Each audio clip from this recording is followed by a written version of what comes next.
Hello दोस्तों, नमस्कार। एक बार फिर से स्वागत है आपके अपने यूट्यूब चैनल देव जी के ट्रिक्स में।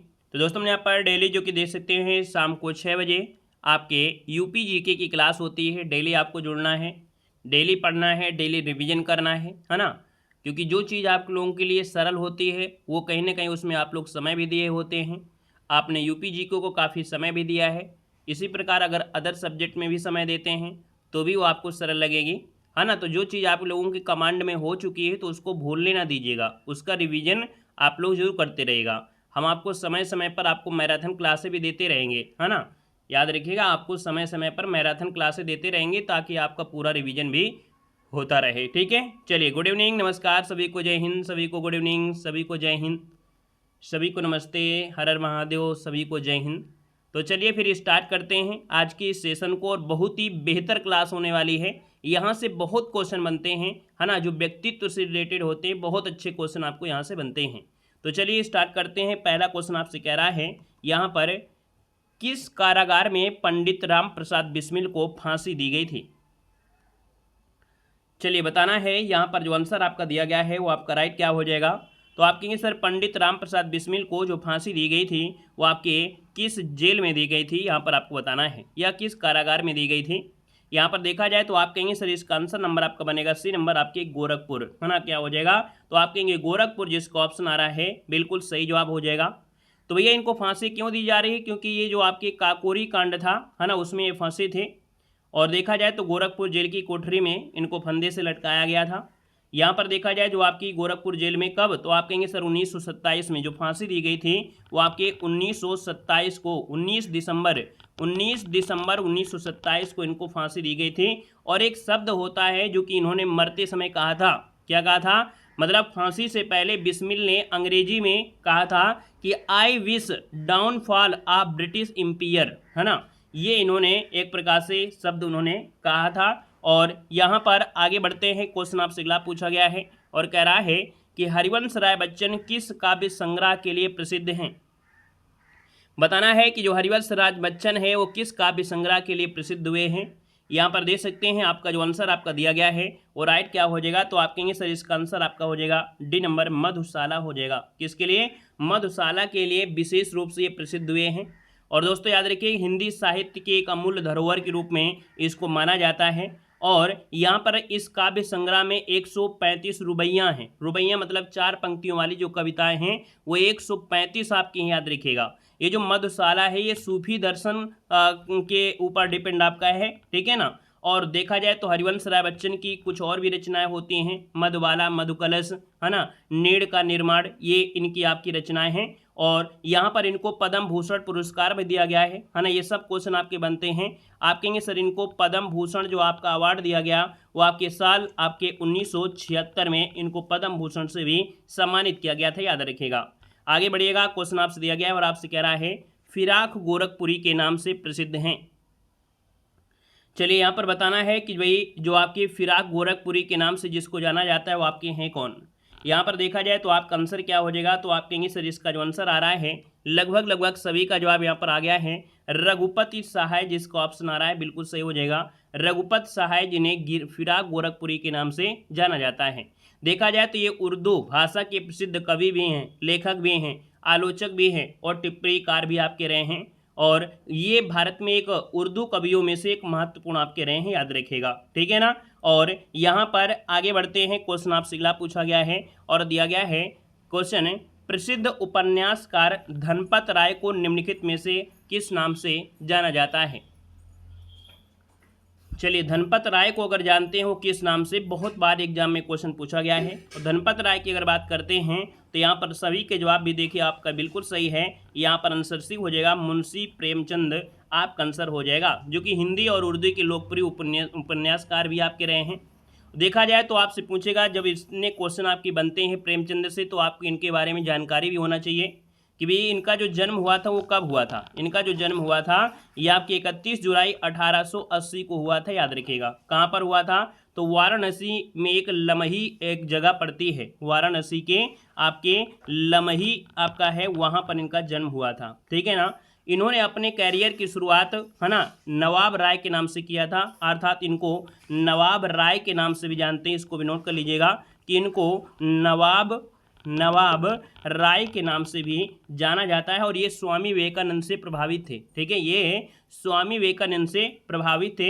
एक क्वेश्चन और बनता है, बहुत अच्छा क्वेश्चन बनता है कि 1936 में जो लखनऊ में प्रगतिशील लेखक संघ का जो पहला अध्यक्ष चुना गया था वो आपके मुंशी प्रेमचंद को चुना गया था। ये क्वेश्चन बहुत बार पूछा गया है कि भैया आपके लखनऊ में जो प्रगतिशील है ना, क्वेश्चन ये बनेगा प्रगतिशील लेखक संघ का पहला जो आपका अधिवेशन हुआ क्या कहाँ हुआ, तो लखनऊ में हुआ। पहले अध्यक्ष कौन बनाए गए थे, तो आपके प्रेमचंद बनाए गए थे। बाकी इनकी रचना तो भैया आप लोग ताबड़तोड़ जानते हैं। इनकी रचनाओं में गोदान है ना, गबन, सेवा सदन, कर्मभूमि, मानसरोवर, ईदगाह, ये इनकी आपकी रचनाएं हैं, याद रखिएगा, ठीक है ना। और यहाँ पर देखा जाए तो एक उपन्यासकार थे शरद चंद्र चट्टोपाध्याय, उन्होंने इन्हें सम्राट उपाधि दी थी, याद रखिएगा, ठीक है। अगर क्वेश्चन पूछे कि उपन्यास सम्राट किसे कहते हैं, क्या क्वेश्चन बनेगा आपसे, बनेगा कि सर उपन्यास सम्राट की जो उपाधि है वो किसको दी गई है, तो आपके मुंशी प्रेमचंद को। और ये किसने दिया था, तो शरद चंद्र चट्टोपाध्याय ने ये उपाधि दी थी। इतने ढेर सारे क्वेश्चन यहाँ से आपके बने। अगला क्वेश्चन आपसे कह रहा है कौन सा सुमेलित नहीं है, कौन सा सुमेलित नहीं है यहाँ पर देना है। चलिए यहाँ पर देना है, आपका आंसर क्या है, तो आप कहेंगे सर ये जो अमीर खुसरो हैं वो आपकी पटियाली जो आपकी कासगंज से हैं, मिर्जा गालिब आपके आगरा से हैं, जोश आपके मलियावाद से हैं, और राम प्रसाद बिस्मिल दिया है आपके प्रयागराज से।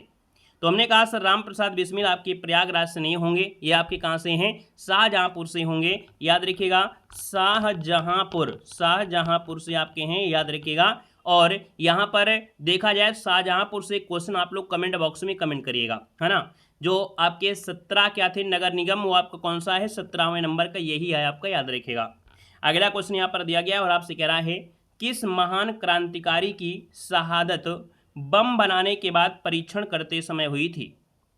बताना है एक महान क्रांतिकारी रहे हैं, इनकी जो मृत्यु हुई थी वो बम बनाने के बाद परीक्षण करते समय हुई थी, और इनका नाम है भगवती चरण बोहरा। क्या नाम है, याद रखिए, भगवती चरण बोहरा, जिसका ऑप्शन है यहाँ पर ए नंबर है, ये जवाब इनका राइट हो जाएगा, नोट कर लीजिएगा, ठीक है ना। और यहाँ पर आगे बढ़ते हैं, क्वेश्चन आपसे अगला पूछा गया है और आपसे कह रहा है कि लाल बहादुर शास्त्री को भारत रत्न से कब सम्मानित किया गया।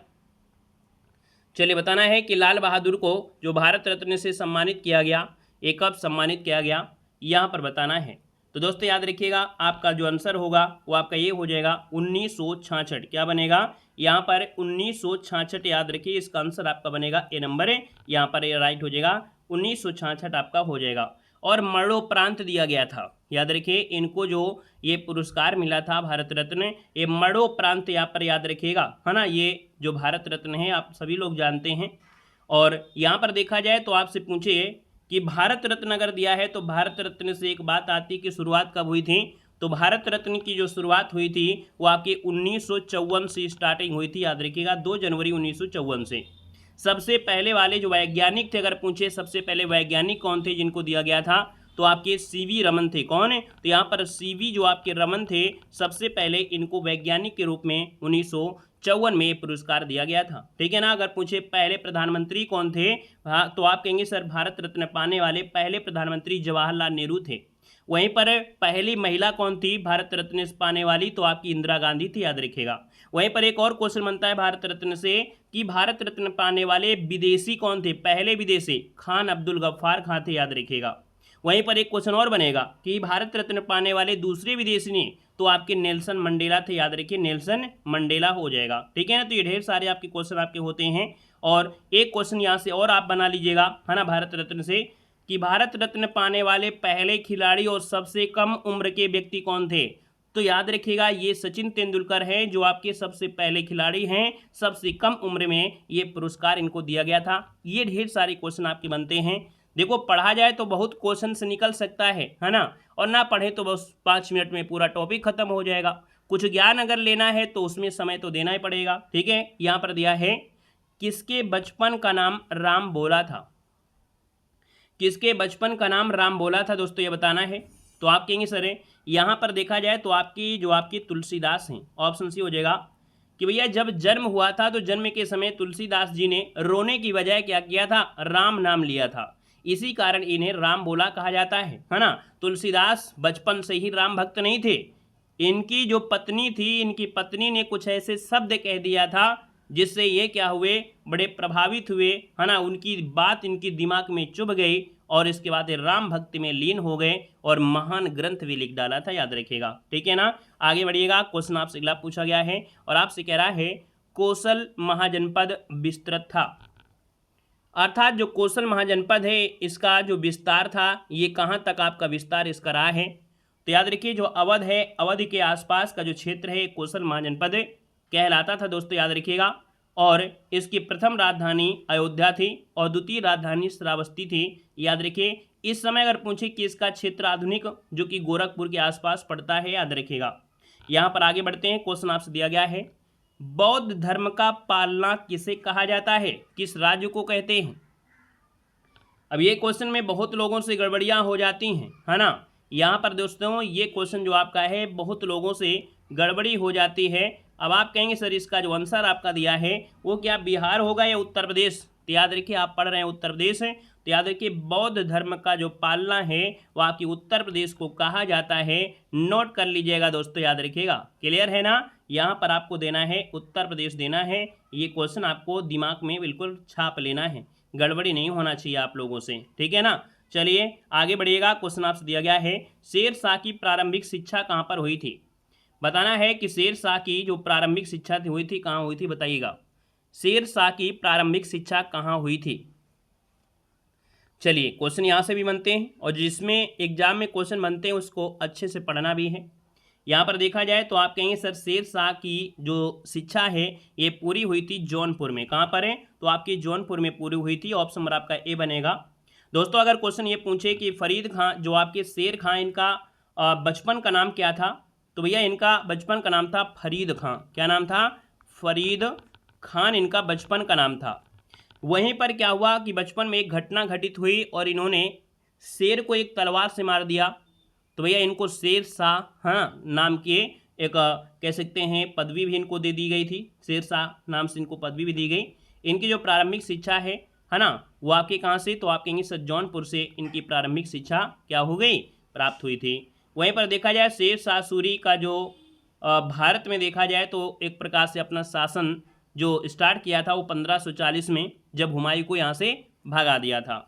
अगला क्वेश्चन यहाँ पर दिया गया है और आपसे कह रहा है कि 1885 से लेकर 1947 तक उत्तर प्रदेश में कांग्रेस की कुल कितने अधिवेशन हुए थे। चलिए बताना है कि भैया 1885 से, है ना, जब कांग्रेस के अधिवेशन स्टार्ट हुए, है ना, तो उससे लेकर अब तक देखा जाए जो 1947 तक कांग्रेस के कुल अधिवेशन हुए थे वो कितने हुए थे, यहाँ पर आपको नोट कर लेना है। नोट करिएगा, यहाँ पर जो आंसर है वो आपका बी हो जाएगा। याद रखिएगा कि आपके 1885 से लेके आपके 1947। अभी 85 में यहाँ तो नहीं हुआ था, बम्बई में हुआ था, है ना, लेकिन इसके बाद फिर कहाँ हुआ, आपकी बम्बई प्रयागराज में हुआ था, है कि नहीं। तो तब से लेकर देखा जाए तो 1947 तक जो आपके उत्तर प्रदेश में जो आपके कांग्रेस के अधिवेशन हुए वो आपकी संख्या कितनी है, तो आपकी 9 संख्या है। यहाँ पर आपको नोट कर लेना है। ये बात आपको क्लियर हो गई है कि नहीं हो गई है, क्लियर है। तो आगे बढ़िएगा, क्वेश्चन आपसे कहेगा है, यहाँ पर देखो दिया गया है क्वेश्चन आपके सामने है कि नाई धोबी बंद नमक आंदोलन किसान द्वारा कहाँ चला गया था। नाई धोबी बंद नमक आंदोलन किसान सभा द्वारा कहाँ पर चलाया गया था, आपसे कह रहा है। तो नोट करिएगा कि ये जो आपका है प्रतापगढ़ जिले में, प्रतापगढ़ की बात करते हैं तो यहाँ पर जो आंवला उत्पादन में जो सबसे ज़्यादा है, आंवला उत्पादन में वो आपका बिल्कुल सही है। सॉरी, यहाँ पर आपको लगाना है कौन, ये वाला है प्रतापगढ़, ये है, ये नीचे प्रयागराज है। याद रखिए प्रतापगढ़ जिला है और प्रतापगढ़ जिले में ये चलाया गया था नाई धोबी बंद नमक आंदोलन, है ना, जो कि एक किसान आंदोलन था। और प्रतापगढ़ में जो होते हैं सबसे ज़्यादा आंवला होता है और आंवला में विटामिन सी भरपूर मात्रा में मिलता है। आगे बढ़िएगा, क्वेश्चन दिया गया है कि उत्तर प्रदेश दिवस मनाया जाता है। चलिए बताइएगा कि उत्तर प्रदेश दिवस जो मनाते हैं वो कब मनाते हैं, यहाँ पर आंसर देना है और कब से मनाते हैं, क्यों मनाते हैं, ये सब चीज़ आप बताइएगा। तो आप कहेंगे सर उत्तर प्रदेश दिवस जो मनाया जाता है वो 24 जनवरी को मनाते हैं। यहाँ पर आंसर नंबर आपका ये हो जाएगा 24 जनवरी को। इस दिन उत्तर प्रदेश दिवस या हिंदी में यूपी दिवस के रूप में भी मनाया गया है। 24 जनवरी 1950 को संयुक्त प्रांत का नाम बदलकर उत्तर प्रदेश रखा गया था, है ना। अब आपको ये कमेंट बॉक्स में कमेंट करना है कि उत्तर प्रदेश दिवस अपने यूपी में कब से मनाना शुरू किया गया, ये आपको जल्दी से कमेंट बॉक्स में कमेंट करना है, ठीक है ना। ये उत्तर प्रदेश दिवस जो मनाना शुरू किया गया था, ये कब से शुरू किया गया, ये आपको जल्दी से बताना है, ठीक है ना। तब अगला क्वेश्चन आपके सामने है, कह रहा है कि उत्तर प्रदेश की राजधानी 1921 में कहाँ से स्थानांतरित करके लखनऊ की गई थी। बताना है कि उत्तर प्रदेश की जो राजधानी है 1921 में कहाँ से स्थानांतरित करके लखनऊ की गई थी। तो दोस्तों ये आपके प्रयागराज से, है ना, याद रखिएगा कि प्रयागराज से इनकी जो राजधानी थी वो आपके लखनऊ ले जाई गई, जो कि कब 1921 में, याद रखिएगा, ठीक है ना। तो आपका आंसर हो गया कौन, यहाँ पर सी नंबर। कहीं कहीं आपको 1920 भी मिलेगा, परेशान होने की कोई आवश्यकता यहाँ पर नहीं है, ठीक है ना। मेन आपका 1921 ही है, लेकिन कहीं कहीं गूगल बाबा बोल देते हैं, तो परेशान होने की आवश्यकता नहीं है। यहाँ पर अगर आपसे बोले कि इसके पहले कहाँ थी, भाई अगर पूछे कि जब राजधानी कह रहा है कि लखनऊ स्थानांतरित की, इसका प्रयागराज से पहले फिर आपके वो जो आपका आगरा है ना, वहाँ पर आपकी थी। आगे बढ़िएगा, क्वेश्चन आपसे अगला पूछा गया है और आपसे कह रहा है 16वीं शताब्दी ईस्वी पूर्व के दौरान मथुरा के आसपास के क्षेत्र को कहा जाता था। यहाँ पर बताना है आपका आंसर क्या हो जाएगा कि जो 16वीं शताब्दी ईस्वी पूर्व के दौरान जो मथुरा के आसपास का क्षेत्र है, इसको क्या कहा जाता था। तो आप कहेंगे सर यहाँ पर जो आंसर आपका दिया गया है वो आपका सूरसेन जनपद, जिसको ऑप्शन आ रहा है, बिल्कुल सही जवाब हो जाएगा सूरसेन। इसका आंसर बिल्कुल सही हो जाएगा, जो कि आपने बहुत बार पढ़े हैं। यहाँ पर आगे बढ़ते हैं, क्वेश्चन आपसे दिया गया है, कह रहा है सारनाथ का प्रतीक, है ना, प्राचीन नाम क्या था। सारनाथ का प्राचीन नाम पूछा गया है। तो सारनाथ का प्राचीन नाम क्या है, मृगदाव भी है, इस पत्तन भी कहते हैं, या ऋषि पत्तन के नाम से भी जानते हैं। मृगदाव मतलब होता है हिरणों का जंगल, हिरणों का जंगल कहा जाता है। और यहाँ पर देखा जाए तो सारनाथ में एक प्राचीन शिव मंदिर और एक जैन मंदिर भी है। तो आप कहेंगे सर यहाँ पर देखा जाए तो आपका जो आंसर आ गया है वो आपका बी और सी, अर्थात यहाँ पर आंसर डी हो जाएगा कि भैया ईशान पत्तन और मृगदाव के नाम से भी जानते हैं। याद रखिए, क्योंकि प्राचीन पूछा है। अब सारनाथ तो आपके वर्तमान में है, बाकी प्राचीन पूछा है तो इसलिए हम लोग प्राचीन का नाम दे रहे हैं। बाकी ये होता सारनाथ के क्या क्या नाम है, तो इनमें से सभी ऑप्शन होता तो आप लगा सकते थे। आगे बढ़िएगा, क्वेश्चन दिया गया है कुशीनारा किसकी राजधानी थी, या कुशीनगर इसी को कहते हैं। और कुशीनगर जो राजधानी थी वो मल्ल जो आपके थे, मल्ल, है ना, उनकी राजधानी थी। यहाँ पर ऑप्शन कहेंगे सर मल्लों की राजधानी, याद रखिए कुशीनारा या कुशीनगर आपका आंसर है, यहाँ पर राइट हो जाएगा। अगला क्वेश्चन जबरदस्त आपका देखो आने वाला है और आपसे कह रहा है भारत छोड़ो आंदोलन के समय किस जिले में समानांतर सरकार की स्थापना की गई थी। चलिए, भारत छोड़ो आंदोलन के समय किस जिले में समानांतर सरकार की स्थापना की गई थी। तो दोस्तों याद रखिएगा कि उत्तर प्रदेश में भी की गई थी। उत्तर प्रदेश में कहाँ पर, तो आप कहेंगे सर बलिया में की गई थी। किसने किया था, तो चित्तू पांडे ने किया था। दोस्तों याद रखिएगा, है ना, चित्तू पांडे ने यहाँ पर किया था। बाकी आपकी उत्तर प्रदेश के बाद, है ना, पश्चिम बंगाल में तामलुक थे, महाराष्ट्र में सतारा, उड़ीसा के तलचर में 4 प्रमुख समानांतर सरकारें स्थापित की गई थी, ठीक है ना। और अभी हमने बताया कि अगर पूछे कि उत्तर प्रदेश में जो बलिया है वहाँ का नेतृत्व किसने किया था, तो चित्तू पांडे ने किया था। दोस्तों याद रखना है, ठीक है ना। और यहाँ पर आगे बढ़ते हैं, क्वेश्चन आपसे अगला पूछा गया है और आपसे कह रहा है गुप्त काल का पक्की ईंटों से बना भीतरगांव मंदिर कहाँ पर स्थित है। तो दोस्तों गुप्त काल में पक्की ईंटों से बना ये भीतरगांव का मंदिर है और आपके कहाँ पड़ता है, तो याद रखिए ये पड़ता है आपके कानपुर देहात में पड़ता है, वो इससे शायद नगर ही लगता है। तो यहाँ पर आप कहेंगे सर इसका आंसर बी हो जाएगा, कानपुर में है, ठीक है ना। और आपका आंसर आपका हो गया बी नंबर, राइट हो जाएगा। यहाँ पर आगे बढ़ते हैं, क्वेश्चन आपसे अगला पूछा गया है और आपसे कह रहा है कि वह स्थल जिसका संबंध भगवान बुद्ध के जीवन की किसी घटना से नहीं रहा है। यहाँ पर दे सकते हैं, आप कहेंगे सर यहाँ पर जो आंसर आपका दिया गया है तो सारनाथ भी है, यहाँ पर देखा जाए तो आपकी बोधगया भी है, कुशीनारा है। लेकिन भैया जो आपका सांची है यहाँ पर देखा जाए तो इनके जीवन की किसी घटना से नहीं है, बल्कि इनके जो अवशेष हैं वो आपके यहाँ पर आपके ले गए और एक प्रकार से यहाँ पर बौद्ध स्तूप बना दिया गया, है ना। तो आप कहेंगे सर इसका जो आंसर है वो आपका बी नंबर राइट हो जाएगा, याद रखिएगा, ठीक है ना। अब देखिएगा, अगर आपसे पूछे कि सर जी भगवान बुद्ध से जुड़े हुए तीर्थ स्थल कौन कौन से हैं, तो एक तो नाम आता है लुम्बिनी, है ना। लुम्बिनी में भगवान बुद्ध का जन्म हुआ, जो कि अब नेपाल में है। फिर बात आती है बोध गया, है ना, बोध गया आता है, बोध गया में जहाँ भगवान बुद्ध को ज्ञान की प्राप्ति हुई। फिर बात आती है सारनाथ में, जहाँ से भगवान बुद्ध ने अपना पहला उपदेश दिया था। फिर आता है कुशीनारा या कुशीनगर, जहाँ भगवान बुद्ध का महापरिनिर्वाण हुआ था। एक आता है दीक्षा भूमि, जो कि नागपुर में पड़ता है, जहाँ भारत में बौद्ध धर्म का पुनरुत्थान हुआ था। इसके बाद और भी जगह आता है, जैसे राजगृह, जो कि नालंदा बिहार में है, जहाँ वेणुवन में रहकर इन्होंने विकास किया था। नेचुआ जलालपुर गोपालगंज बिहार में पड़ता है, जहाँ से भगवान बुद्ध ने वर्तमान को अच्छी तरह से जीने का ज्ञान दिया था। ये तीर्थ स्थल आपके भगवान बुद्ध से जुड़े हैं, इससे ज़्यादा आपको तीर्थ स्थल आपको नहीं मिलेंगे, मतलब यही आपके सर्किट में आते हैं। अगला क्वेश्चन है कि चौरी चौरा की जो घटना है कब घटित हुई थी। चलिए बताना है। आप कहेंगे सर भारत के इतिहास में अमर चौरा चौरी कांड ये फरवरी 1922 में हुआ था। ये घटना जो आपकी है, आपका आंसर ए नंबर है, यहाँ पर राइट हो जाएगा। ब्रिटिश भारत में जो संयुक्त राज्य गोरखपुर जिले में ये आपकी घटना आपकी घटित हुई थी, है ना। यहाँ पर देखा जाए तो कहीं कहीं आपको 4 फरवरी भी आपको मिलेगा। याद रखिएगा कि जब असहयोग आंदोलन में भाग लेने वाले जो प्रदर्शनकारी थे, इन्होंने पुलिस के साथ भिड़ गए थे, है ना, और इसके बाद एक स्टेशन पर आग लगा दिया था, जहाँ के कर्मचारी मर गए थे, कुछ ही आपके बचे हुए थे, ठीक है ना। तो यही घटना जो आपकी है कहीं ना कहीं काफ़ी परिवर्तन यहाँ पर लाती है। और यहाँ पर आगे बढ़ते हैं। क्वेश्चन आपसे दिया गया है और आपसे कह रहा है, क्वेश्चन दिया गया है कि संयुक्त प्रांत का नाम बदलकर कब उत्तर प्रदेश किया गया था। क्या इसका जवाब दे सकते हैं कि जो संयुक्त प्रांत का नाम है उत्तर प्रदेश कब किया गया था। अभी अभी हमने बताया कि भैया ये आपके 15 जो आपका 24 जनवरी है, क्या बोलेंगे कि 24 जनवरी 1950 को बदलकर उत्तर प्रदेश किया गया था। अब यहाँ पर हमने कहा कि अगर उत्तर प्रदेश की बात आती है तो उत्तर प्रदेश के इतिहास के बारे में देखते हैं कि बात आती है 1836 में, इसका नाम उत्तर पश्चिम प्रांत था।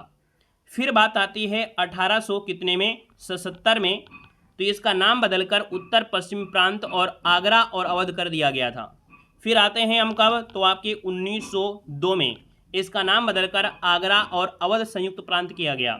इसके बाद आते हैं 1900 कब आपके 35 में इसका नाम छोटा करके यूनाइटेड प्रोविंस कर दिया गया। फिर इसके बाद 1947 में स्वतंत्रता के बाद रामपुर, बनारस, टिहरी, गढ़वाल की रियासतें संयुक्त प्रांत में मिला ली गई थी। और जब 1950 आया तो संविधान लागू होने के बाद इसका नाम उत्तर प्रदेश कर दिया गया था। तो इस प्रकार से आपको उत्तर प्रदेश बना। क्लियर हो रहा है, आगे बढ़िएगा। क्वेश्चन दिया गया है इलाहाबाद में 1857 के संग्राम का नेता कौन था। चलिए बताइएगा कि जो इलाहाबाद में थे, इलाहाबाद जो कि वर्तमान में प्रयागराज हैं, तो 1857 के विद्रोह के जो नेता थे वो आपके मौलवी लियाकत अली थे। अर्थात यहाँ पर ऑप्शन नंबर आपका डी हो जाएगा। जो आपके मौलवी लियाकत अली आपके हैं, ये आपके कहाँ से जुड़े हैं, तो आप कहेंगे सर प्रयागराज से जुड़े थे। ये मूल रूप के कहाँ से रहने वाले थे, ये आपकी कौशाम्बी के महगांव के रहने वाले आपके थे। याद रखिएगा, जो आपकी 1857 की क्रांति, इसकी ज्वाला, है ना, आपकी मेरठ की क्रांति से आपकी स्टार्ट हुई थी, है ना, और हर जगह लगभग ये धीरे धीरे ये आपकी फैल रही थी। यहाँ पर आगे बढ़ते हैं। क्वेश्चन आपसे अगला पूछा गया है, कह रहा है आगरा की मोती मस्जिद का निर्माण किसने करवाया था। यहाँ पर बताना है कि जो आगरा की मोती मस्जिद है, इसका निर्माण जो करवाया था वो किसने करवाया था। मोती मस्जिद की अगर बात करते हैं तो इसको बोलते हैं पर्ल मस्जिद भी कहते हैं, है ना, एक सामूहिक मस्जिद भी है ना। देखा जाए तो आपके आगरा किले के भीतर स्थित है, यूनेस्को के धरोहर सूची में शामिल किया गया है। और आप कहेंगे सर ये आपके किसके द्वारा, तो आप कहेंगे सर शाहजहाँ, इसका जो आंसर आपका दिया गया है, आप कहेंगे सर शाहजहाँ के द्वारा इसका निर्माण कराया गया था। पूरी तरह से सफ़ेद संगमरमर से बनी हुई है। यहाँ पर याद रखिए ऑप्शन नंबर आपका बी राइट हो जाएगा। और अगला क्वेश्चन आपसे दिया गया है हिंदुस्तान रिपब्लिक संगठन की स्थापना की गई थी। चलिए बताना है आपका आंसर इनमें से क्या हो जाएगा। तो हिंदुस्तान रिपब्लिकन एसोसिएशन दिया गया है, बाकी यहाँ पर दिया है हिंदुस्तान रिपब्लिक संगठन। तो यहाँ पर जो आंसर आपका बनेगा वो आपका क्या हो जाएगा, तो ये आपके कानपुर से है। कहाँ से है इसकी स्थापना, कानपुर इसका आंसर हो जाएगा आपका, जो 1924 में आपका हुआ था। याद रखिएगा इसका उद्देश्य था कि जो उत्तर प्रदेश है और बंगाल के कुछ क्रांतिकारियों द्वारा सन 1924 में कानपुर में इसका नेतृत्व कराया गया था, जो हिंदुस्तान को अंग्रेजों से शासन से मुक्त कराने के उद्देश्य से कराया गया था। इसको संक्षेप में कहते हैं, एक नाम दिया जाता है HRN करके कुछ नाम दिया जाता है। और अगला क्वेश्चन आपके सामने और आपसे कह रहा है कि 1857 के प्रथम स्वतंत्रता संग्राम में आंदोलन में बरेली से किसने नेतृत्व किया था। तो यहाँ पर देख सकते हैं आपका 1857 की क्रांति से क्वेश्चन आपके मिलने लगे हैं, है ना। इसको अलग से पढ़ाएंगे, थोड़ा और अच्छा लगेगा और अच्छी तरीके से डिस्क्राइब करेंगे तो आपको पूरी तरीके से कंप्लीट होगा। यूपी जीके में ही आप सब कुछ कवर कर पाएंगे, ठीक है ना। मतलब ये सीरीज के माध्यम से अगर जो भी टॉपिक मिलेगा वो बहुत अच्छी तरीके से आपका कवर हो रहा होगा, है ना। आपके ज्ञान में बढ़ोतरी जरूर हो रही होगी। इसके पहले भी हमने यूपी जीके पढ़ाया है, लेकिन इस सीरीज के माध्यम से हमने प्रयास किया है कि जितने भी क्वेश्चन आपके बन सकते हैं तोड़ मड़ोड़ करके, पोस्टमार्टम करके, वो सब आपको पढ़ाने का प्रयास किया है। उम्मीद है ये सीरीज आपको अच्छी लग रही है। आगे चल के और भी परिवर्तन आपको देखने को मिलेंगे। रात में याद रखिएगा आपके 9:30 बजे आपकी एनटीपीसी के जो जीके का प्रैक्टिस सेट है वो भी सोल्व कराया जा रहा है, उसको भी आप लोग डेली का डेली सोल्व किया करें। आज के लिए दोस्तों इतना रखते हैं। वीडियो अच्छा लगा है तो वीडियो लाइक करिएगा, नए जुड़े हैं तो चैनल को सब्सक्राइब कर लीजिएगा। जय हिंद, वंदे मातरम।